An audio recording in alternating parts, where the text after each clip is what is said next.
Hai kawan-kawan, jom saya nak tunjuk cara saya basuh dan siang kulit pisang.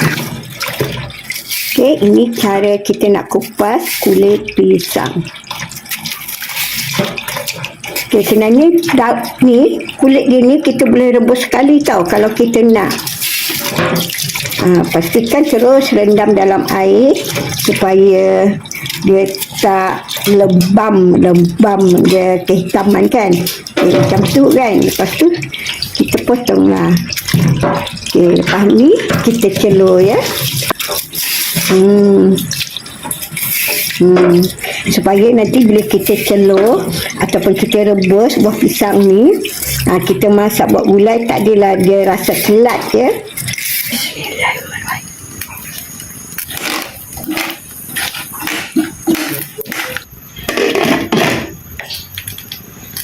Kawan-kawan, kita punya ni kita dah rebus, dah hampir masak lah, dah lembut pun, dah lembut.